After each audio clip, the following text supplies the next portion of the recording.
party should stand up, stand behind him, and stop all the rhetoric and backbiting about everyone jumping ship. We've been Joe Biden supporters. He's a fantastic man, and he's done wonderful stuff, but it's time for him to leave. We need a lasting just peace, and the only way to get there is to convince President Putin that he will not win on the battlefield.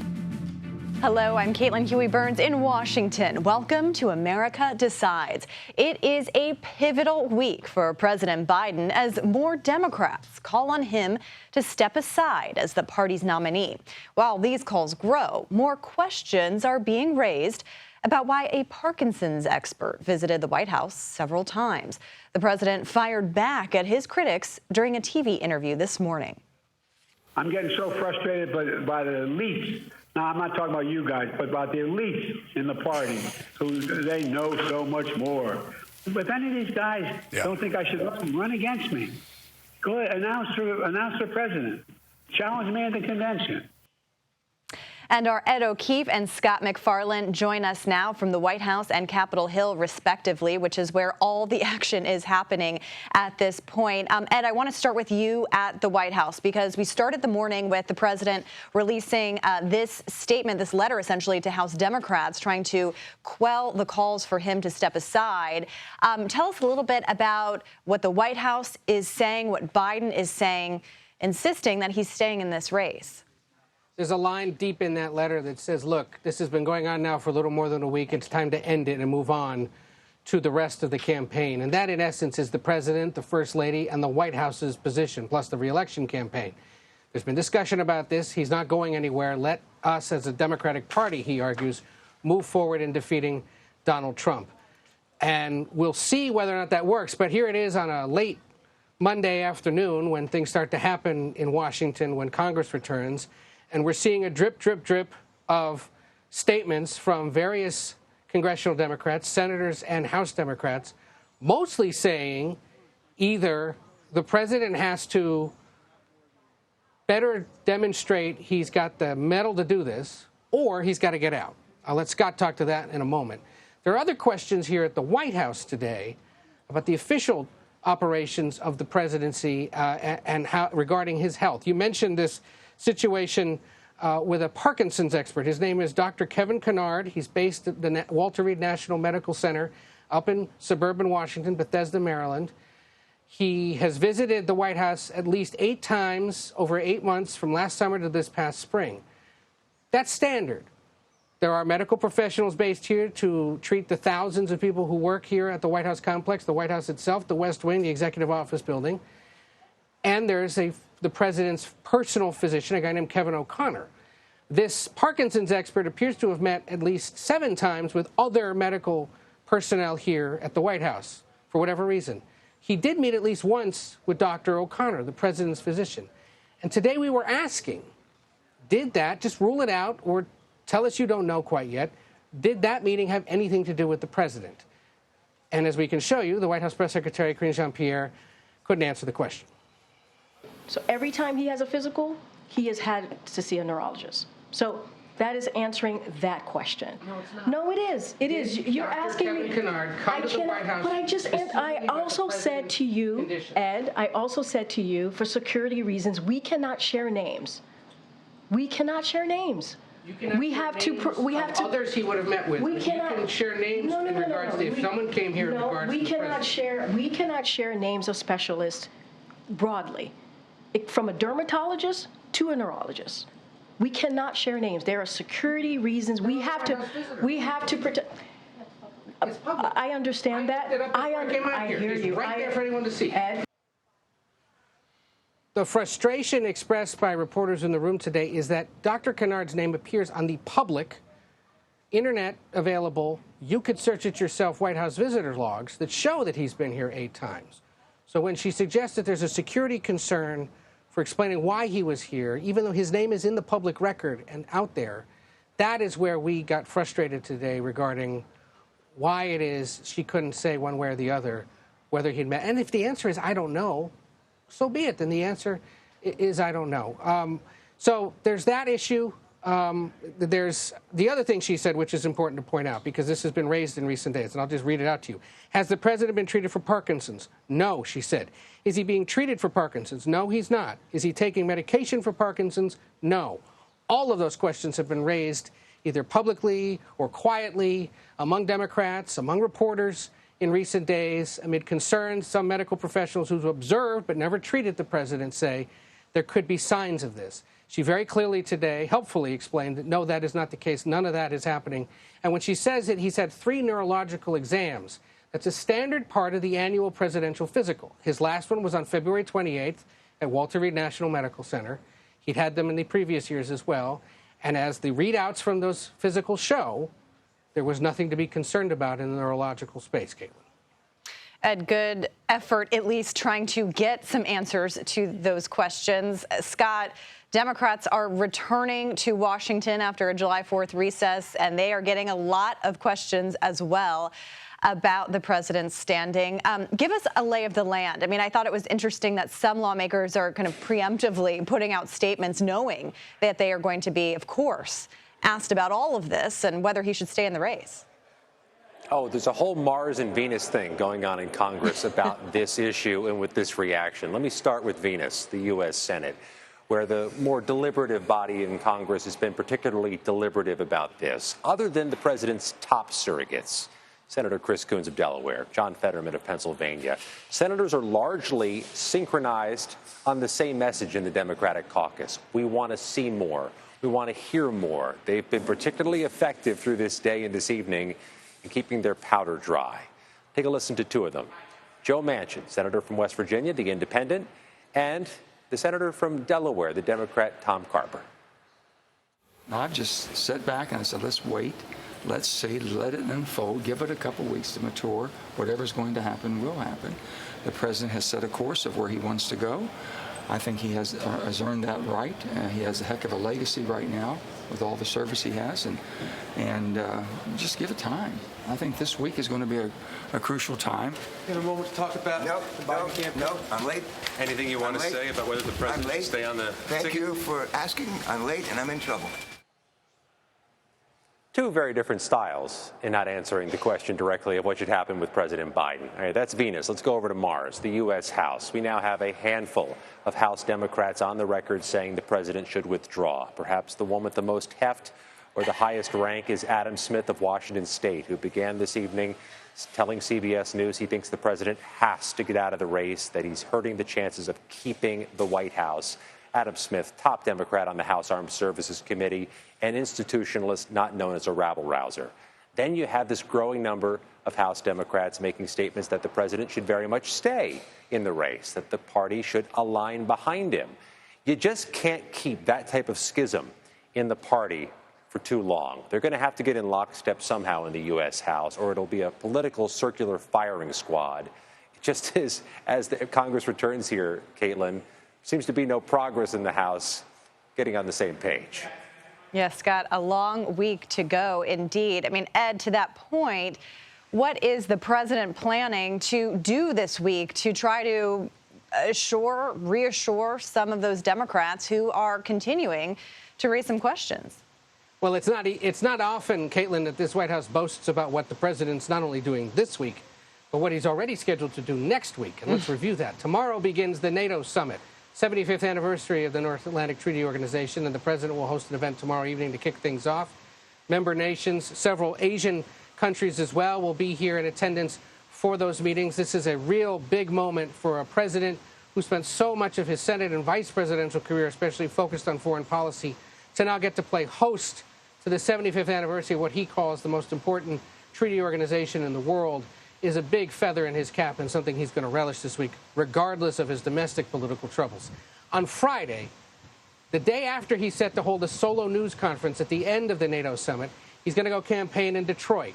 We don't know all the details of what exactly he'll be doing there in the Detroit area, but there's an event on the calendar regardless. Then next week, as the Republican convention begins in Milwaukee, the president's headed to Austin, Texas Monday to speak at the LBJ Library about the anniversary of passage of the Civil Rights Act, and then heads to Las Vegas for 2 events, one an NAACP event, the other hosted by Unidos US, which is a major Latino civil rights organization, And in all three instances, he will be speaking to the issues of civil rights, immigrant rights, and trying to win back what is softer than usual support among black and Latino voters for a Democratic president. All of it designed, Caitlin, to reiterate what the president and the first lady have said today in public, that he's not going anywhere.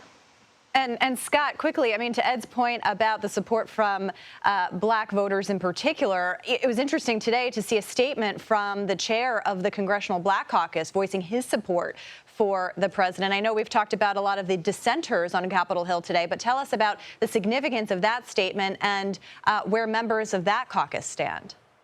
Yeah, the White House has set up a Zoom call between the president and members of the Black Caucus, so that's potentially a campaign logistic that was worked out.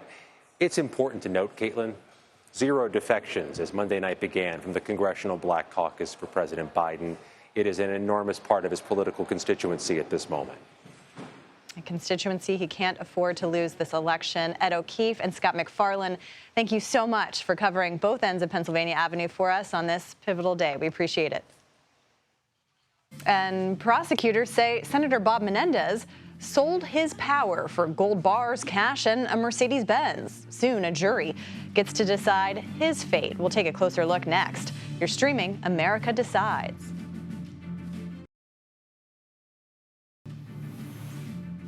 Closing arguments in the federal corruption trial of Senator Bob Menendez began today, and they will continue tomorrow. The New Jersey lawmaker is accused of trading in political favors for gold bars and hundreds of thousands of dollars. He's charged with bribery, extortion, and acting as a foreign agent for Egypt. His wife, Nadine Menendez, has also been charged with offenses related to bribery, but she will be tried separately next month. Both have pleaded not guilty to all counts. Rebecca Royfee joins us now. Rebecca, good to see you. Thanks for being here. So let's talk about what the prosecutors have to convey to jurors during these closing arguments in order to try to win this case. Nice to see you as well, Caitlin. Yes, so prosecutors have been using this line that Senator Menendez put power up for sale. And what they mean by that, what the proof they have to establish in order to make out this case is that he used his official position in exchange for hundreds of thousands of dollars worth of bribes. And those can be, in the form of these gold bars, cash, cars, favors. And so it's that actual exchange that the prosecutors will have to show in order to make out their case. And what about the defense? What's their strategy been here? The defense has offered a very different narrative. They have said that Senator Menendez was simply doing his job. He was delivering political results for his constituents, and that he was unaware of the money that was coming in largely to his wife. So they try to distance himself. They're trying to distance their client from the money that was coming in, which then makes it look as if these things that he did that were supposedly in exchange for them were simply the work of a senator, what he was doing for his constituents every single day. And we know that Senator Menendez has chosen not to testify. I'm wondering, is that surprising to you? What do you think of that move? Is it a smart move? Yeah, I mean, it's not surprising. It is rare that a defendant takes the stand. It happens sometimes, but it happens very rarely. And that's because it's an extremely risky move. And that's because, of course, the prosecution bears the burden of proof. They have to prove their case beyond a reasonable doubt. And it is not easy in a case like this to do so. And I think the prosecution has established a good case, but the defense has won some points by poking holes in that case, and that it is a safer strategy to rely on those holes, the cross-examination that they have engaged in with the prosecution's witnesses, rather than try to put their client on the stand where it could either, go in their favor or really, really blow up in their faces. And if viewers think that Menendez has been in the spotlight for some time, they're right to think that, because this case is happening some years after a mistrial was declared in that separate corruption case against the senator. I'm curious if that might factor into this trial at all. Well, it really doesn't, in a direct way, but of course it does in other ways. I mean, first of all, it shows exactly what I was saying, which is, it is hard to prove these sorts of cases. And that is because, a smart person who is taking bribes does not leave his fingerprints all over those bribes, and making it possible for the defense to make an argument that these weren't bribes at all. These were just, money coming into his wife that he was completely unaware of, and, political acts that he was engaged in. So the earlier case, I think, just gives us a roadmap for how these cases go, rather than play in directly, because of course this is a retrial. It's not exactly the same. The facts are not exactly the same. And of course, we have an entirely separate, different jury. And speaking of the jury, once they do begin deliberations, do we have any sense of how long that might last? We really don't. I mean, it's like reading tea leaves to try to figure that out. It really depends on how the jurors go into that room. So if they go into that room with a very similar mindset, a very similar sense of where they want to come out, then sometimes the resolution can be extremely quick. But there are other times in which there is, a group that feels one way, or one juror that feels a different way. And when that happens, we tend to see a longer deliberation. Sometimes there are notes that are sent out to the judge that for, reading of testimony that will help to clarify and hopefully bring about unanimity among this group. All right, we will stay tuned to be sure. Rebecca Roiphe, as always, thank you for your time. Thank you so much, Caitlin. And celebrations and shock in France as the far right's rise suffers an unexpected blow. Why the election outcome could put the country in political paralysis. You're streaming America Decides.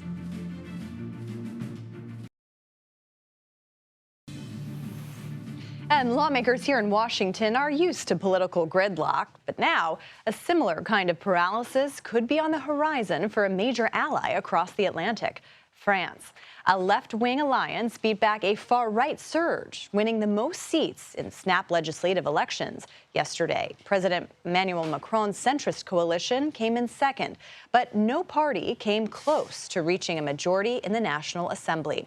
Elaine Cobb joins us now from Paris on what we can expect next. Elaine, good to see you. So how much concern is there for political paralysis in the country because of these results?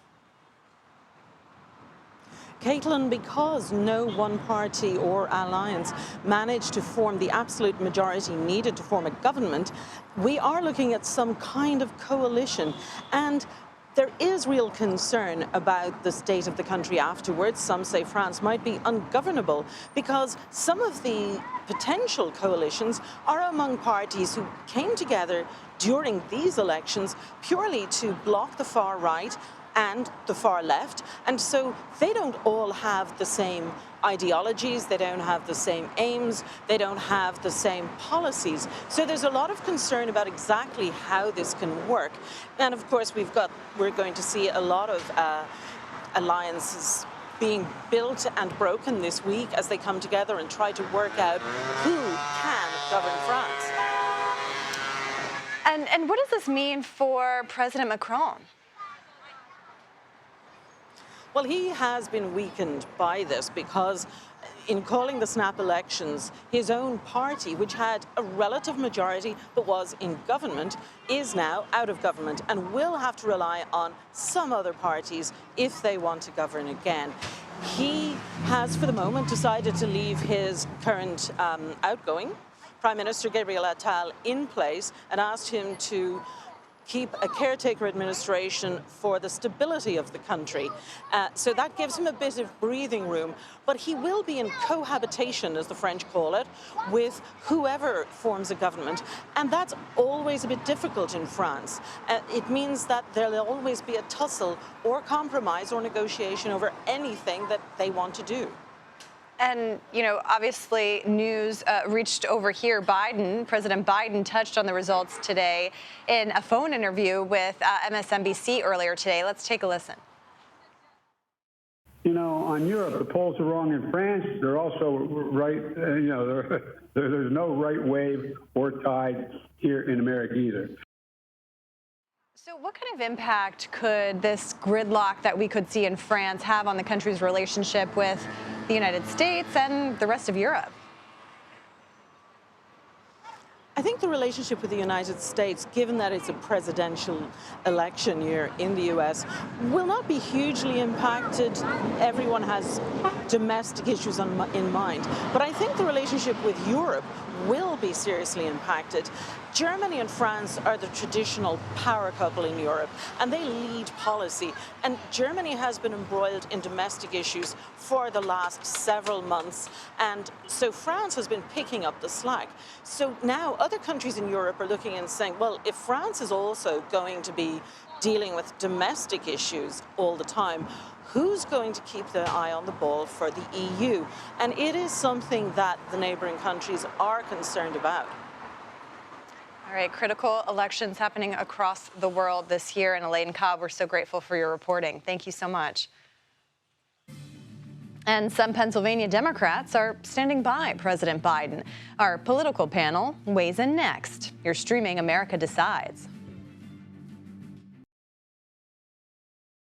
This is the conversation I'm proud to have between now and November, because that's our guy, and that's the way it's going to stay. Take a look at what has been accomplished under this president.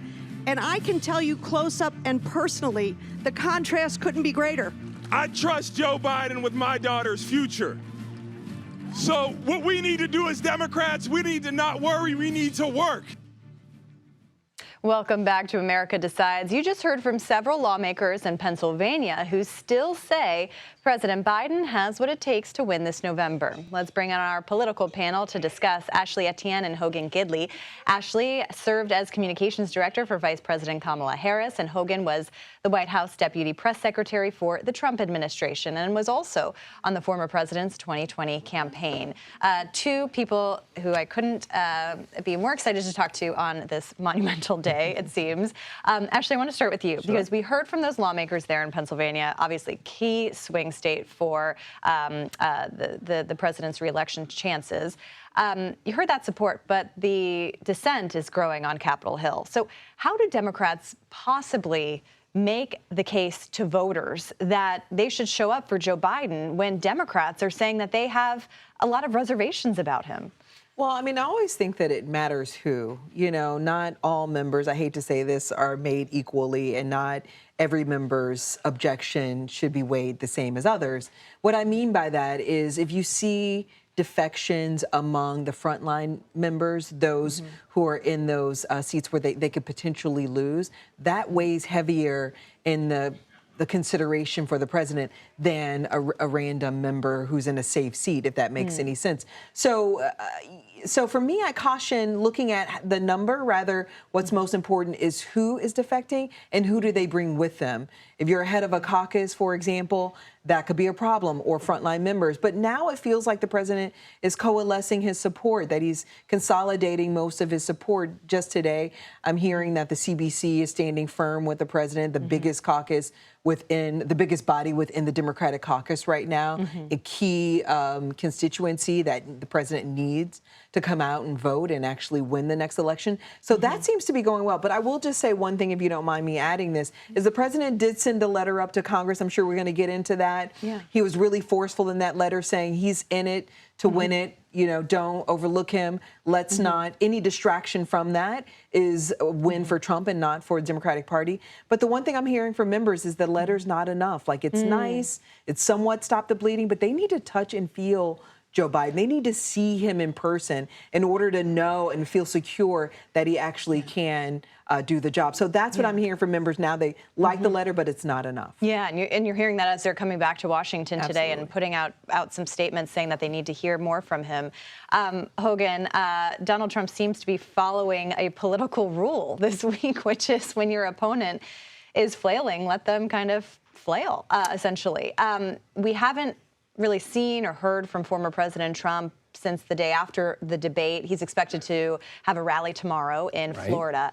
But what's the strategy there? What do you make of his kind of, you know, standing to the side here? Yeah, well, I think you hit on it, and everyone understands that. That's kind of a rule in politics. When your opponent is messing up, let them mess up. And Joe Biden clearly has some problems here within his own party and his own caucus. And you're absolutely right, Ash. I mean, you can see people coming out of the woodwork saying Joe Biden should not be the nominee. He doesn't need to go forward with this. But I've long said I don't think that's a strategy that's going to work. I think you're going to see stalwarts like Nancy Pelosi, who you've already seen, Chuck Schumer and others come out and say, no, he's our guy. Now Fetterman is saying he's our guy.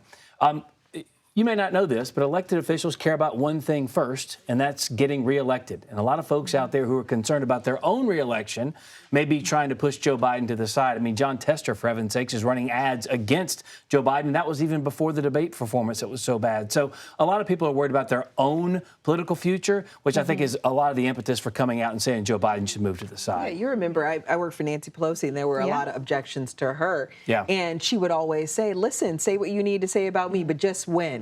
Just come back as a winner because we need to maintain and keep the body. And I think that's where you'll see some of these Democrats that can't sort of, they're going to have to object to Joe Biden in the interest of winning, and to some degree that might be okay for him. I mean, you mentioned this this letter, Ashley, and we have it here. I mean, Biden was really defiant in this letter and kind of calling anybody, criticizing him as part of the elite.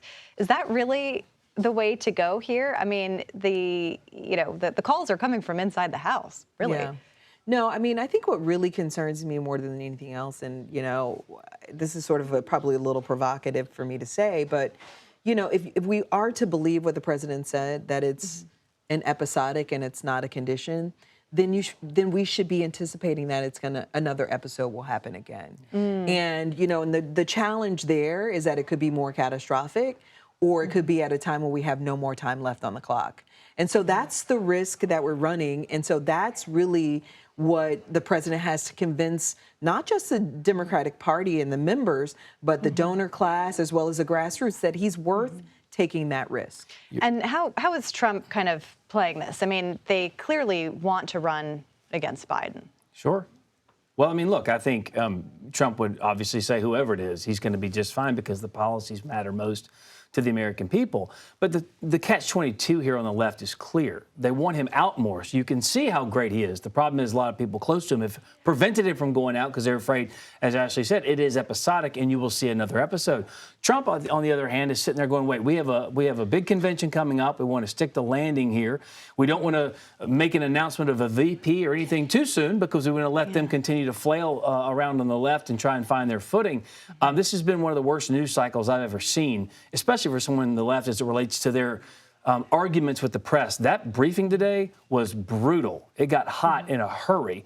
And she even yelled at a lot of folks. I think one of your colleagues at CBS. It was fascinating to watch her implode like that. I mean, to that point, though, do you think, your conversations with Trump and the campaign, are they watching how this plays out to make any decisions about who they're going to choose for their running mate? Well, I think right now, from everything I understand, they're prepared for a lot of the eventualities that are being floated around in the media, whether it be pushing Joe Biden aside and allowing the vice president to take the lead, whether they bring in somebody else, a Gavin Newsom or someone. I think they're preparing for a lot of those different things. Tough to do, obviously, because you don't know what's going to eventually happen.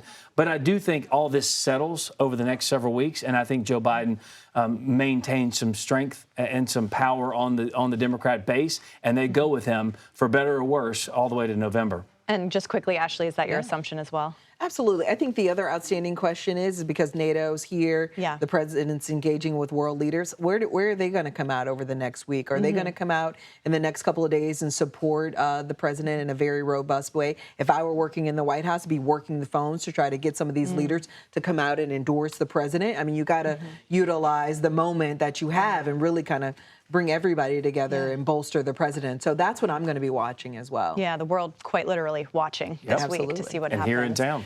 Exactly. Ashley and Hogan, we have plenty more to discuss, and we will continue to do it over the next few months. Thank you so much for being here, guys. Thanks.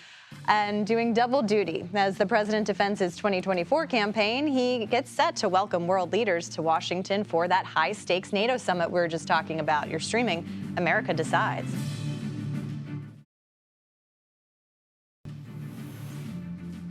Welcome back. We have some unfortunate news to share with you. California Congressman John Garamendi has cancer.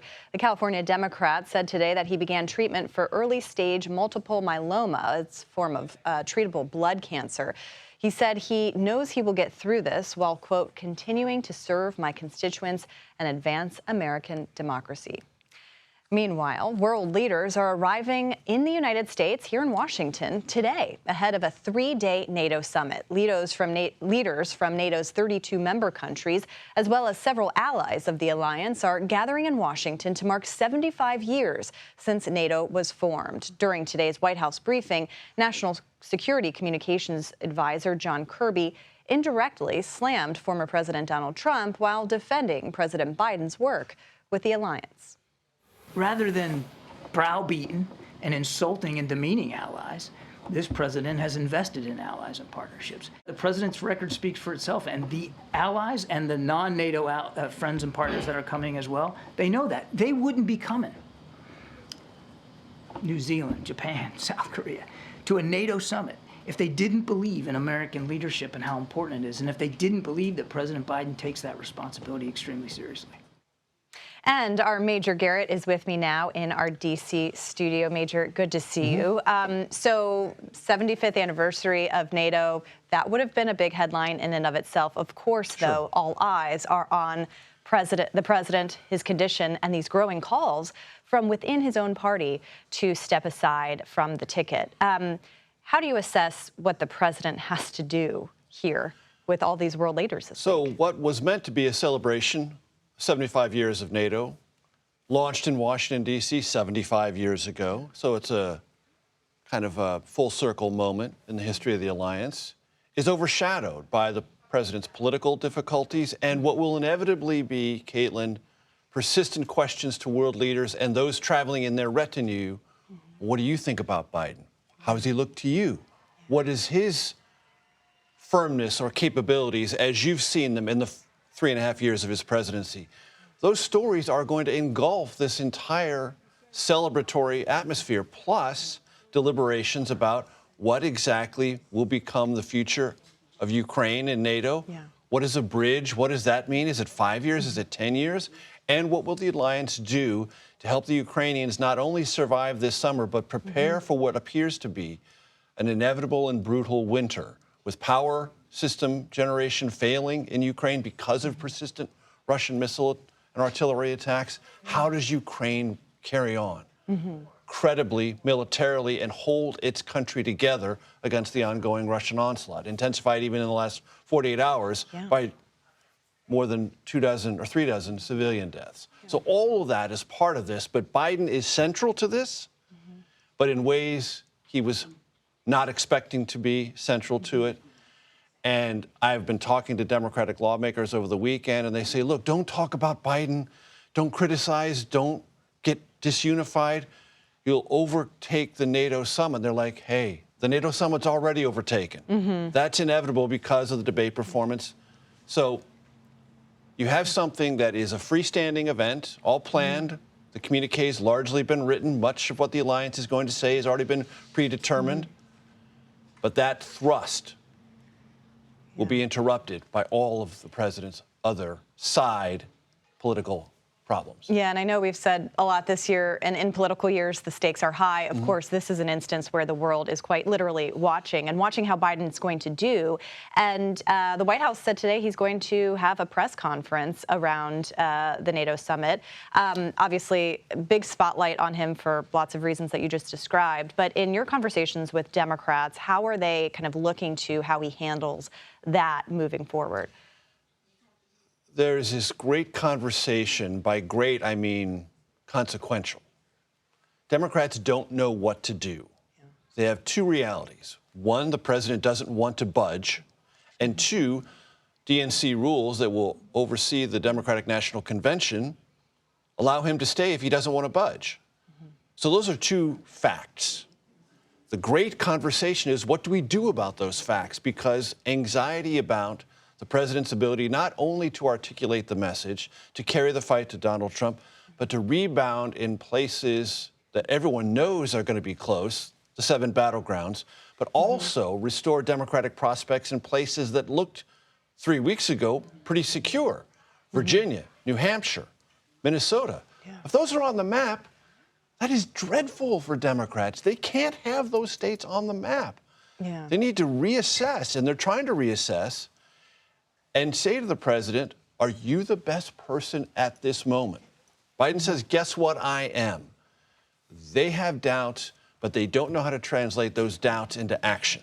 And so you have a lot of inaction and a lot of people talking on cable television, a lot of frantic text messages going back and forth, but not much else. And if all you got is cable news and text messages, you're not going to dislodge a sitting president who wants to be renominated and has twice as many delegates as he needs. And is completely dug in, as we've seen from his comments today. I want to talk about Donald Trump because uncharacteristically for him, he has kind of been, taking the back seat and letting this news cycle play out. Of course, that rule in politics, let your opponent kind of suffer if they are. But when it comes to NATO, I mean, he's famously been critical of NATO, famously been critical of our allies not paying enough into the alliance. How does that kind of factor into how the world leaders are kind of thinking about this heading into this summit? So when President Biden, in one of the exchanges that was not hampered by his otherwise poor performance at the debate, asked former President Trump a question. Will you get out of NATO? And Trump shrugged. No answer. Now, I covered NATO summits where President Trump was there, and I saw him hector and cajole and insult, but not in a vacuum. Those harsh words did send some of those nations sort of back to their budget books, and they did meet the 2% gross domestic product threshold on defense spending. But those numbers have increased under Biden's administration. So if that was Trump's real concern about NATO, he ought to, broadly speaking, be celebrating what's happened. More NATO countries than ever, 23 of 32 are now at that 2% number, which is a vast improvement. It improved under Trump. It improved ever so slightly under Obama when this actual hectoring really began. Robert Gates, the defense secretary under President Obama, set this all in motion, but it's gotten better consistently. Trump should celebrate that. You don't hear anything about that.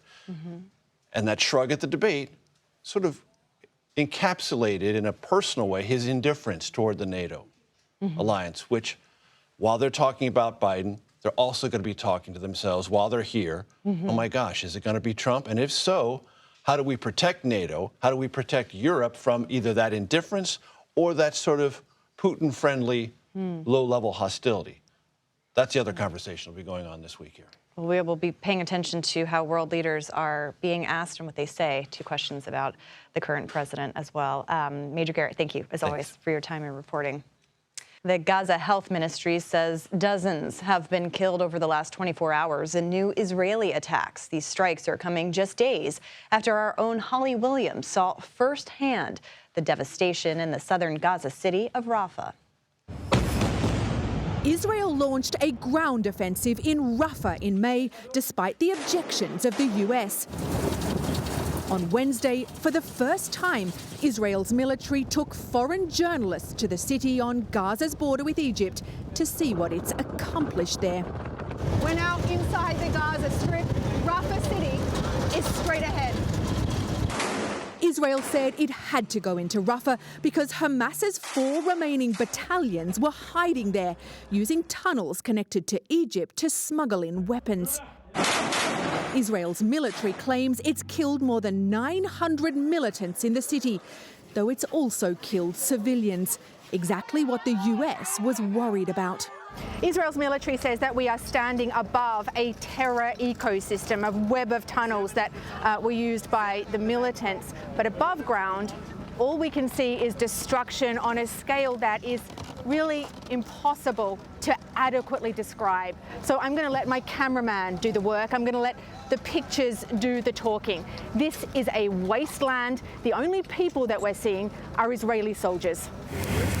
Hamas leaders are still at large, according to Israel's military. Do you know what's happening? Why is there all this gunfire? Those gunfires are part of outgoing gunfire. We are in a war zone.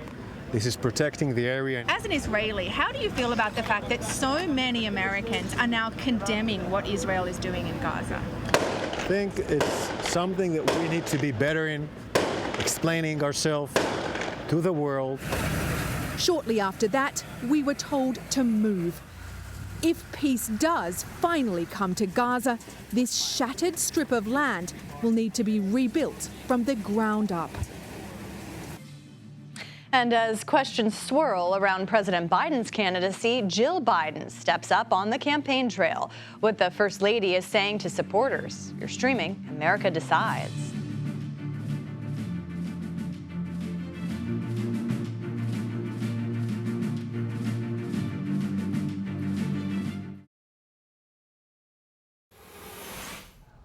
And welcome back to America Decides. As the number of Democrats calling on President Biden to step aside grows, the First Lady is stepping up her role on the campaign trail. Jill Biden began her day in North Carolina, where 16 electoral votes are up for grabs. Former President Trump won the state in 2016 and in 2020.